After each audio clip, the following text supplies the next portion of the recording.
Arranging is one of the most important aspects of producing great music, and if you are not answering these 3 questions properly, then you pretty much will be stuck with really boring arrangements. What, when, and doing what? Arrangement is, at its core, answering these 3 questions. So if you want to be better at arranging, then you need to simplify what arrangement is in the first place. Arrangement is ultimately all about making musical decisions in time, and these 3 questions are the focus. What is the instrument? When is it happening?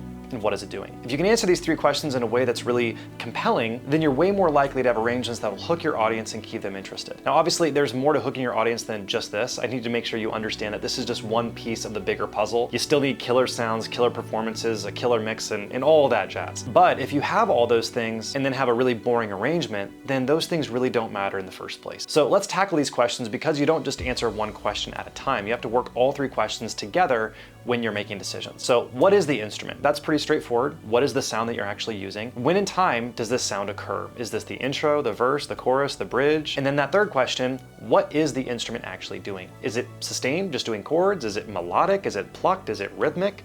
In other words, what is that articulation? And then what is the pattern that it's playing? I think you get the idea. So now that you know the questions, let's dig into how to wield these questions to create better arrangements, because knowing the questions isn't the same thing as knowing how to answer them effectively and creatively. The first thing is that variety is a good thing. If you're constantly answering these questions with the same answers, then you'll end up with something pretty bland. Now, here's just an example of what I'm talking about. Let's say you have a song that is completely piano-led. So we'll go with something very simple. It's just playing sustained chords.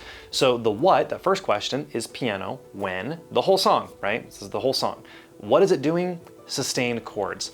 We've now answered those 3 questions, but that final question is just sustained chords for the whole song. If it's doing that exact same thing throughout the whole song, then that's not creating variety or variation. Instead, that begins to sound like a loop over and over, which listeners are going to feel bored with after a bit. So instead, if we want the piano through the whole song, which is fine, then a good arranger is going to find more ways to creatively answer that final question of what is it doing. So instead of looping that same thing over and over, the goal is to find ways to manipulate and modify what that piano part is doing over time to make that arrangement and in turn make the song feel more interesting. So you tell me, if I play a chord progression on the piano and just keep doing it over and over, how long before you get bored?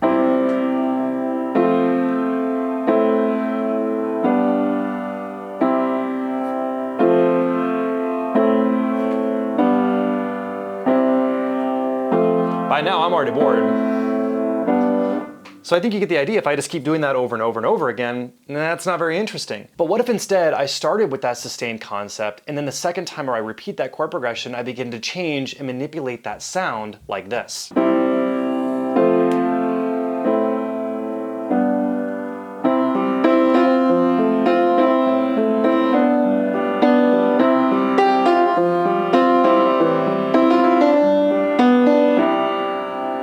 I think we can all agree that sounds more interesting, but all I've done is simply modified that final question of what is it doing? Now, in the grand scheme of a total song, you might not want to change it every single repetition of that chord progression. I'm trying to more or less give you a conceptual idea of what I mean by modifying or varying. Instead of constantly answering that question the same, we need to have some variety. Now, let me just pause and say that there are times when repetition is a good thing. So I want to be really clear that I'm not saying that you need to change things every single moment. You need to use musicality and creative judgment when you're doing this. I hope you understand that what I'm trying to convey is a concept that you can apply about 1,000 different ways. If we have a piano-led piece of music, we can still have a wildly interesting arrangement. So don't think that arrangement is just changing the instruments. Like, sure, that can be a part of it, but it's certainly possible to have a really great arrangement with simple instrumentation. But with that said, changing instrumentation is a great way to introduce fascination and change within the context of a song and an arrangement. Let's take a look at how we can do that. And that's by simply just changing the answer to some of these questions. That first question of what is it, for example, is gonna be a big one. So in this piano-led song, we would start with that piano, and then over time we can introduce these new elements, new instruments, new sounds that have a whole new set of these 3 questions to answer. So this is really important. For every new instrument that you introduce, you have to re-answer these 3 questions.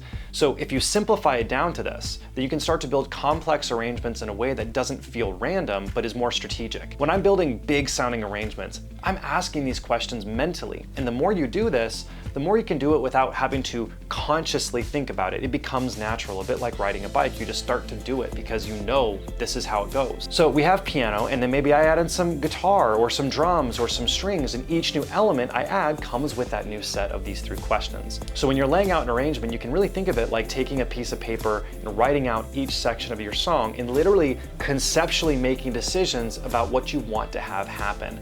By writing it out, you can actually step back and zoom out. Let's just say that the intro is just piano and it's sustained chords. Great, we've just answered those 3 questions, right? It's piano, it's in the verse, and it's just playing sustained chords. Now verse 1, we can add, acoustic guitar, right? And it's now a light finger-picked pattern, and it's also adding in some mellow electric piano doing a soft chord pattern, for example. So you see, by doing this, I've actually answered these 3 questions with each of those elements. What is it? It's acoustic guitar. When? Verse 1. What is it doing? Finger-pick pattern. And then we did the same thing with that electric piano. I hope this is making sense to you. And from here, we don't let this become stifling. In other words, when you actually start producing something, creative ideas hit, things happen, things change. This is more of a guide than anything to help you make good decisions that aren't just identical. Because if you're just making music and you're going about and you're like, all right, cool, I got the electric piano, chords, guitar, chords, everything's now doing the same thing. So if you just map it out, now we actually have a plan. But don't be afraid to let creativity guide you and make changes and do things differently. So this is not a rule or a set in stone kind of thing. And again, there's like 1,000 ways of doing this. Think of all the different articulations these different instruments can do, all the different patterns you can do, and stop thinking about it just as far as everything doing the same thing. Instead, start thinking, how can we actually kind of interplay these things and weave them together to create something interesting over time. So if I have verse 1, sustained piano, I probably don't want sustained piano in verse 2. If I have the finger-picked guitar in verse 1, maybe verse 2 we go to just a strumming pattern or a palm mute pattern. I hope you're understanding that you want things manipulating and changing throughout the entirety of that song. And by answering these questions different from section to section to section makes it more interesting. When you do this, I think you'll find significantly more musical and creative arrangements will come out of you from them. Now, if you like this video and feel like arrangement is where you need to really step up your game, I'm prepping to launch a completely new mini course specifically on arrangement. You can pre-sign up with the link right here. It's in the description in the comments as well. I can't wait to get this out to you to have a super structured arrangement mini course. We'll see you in the next one.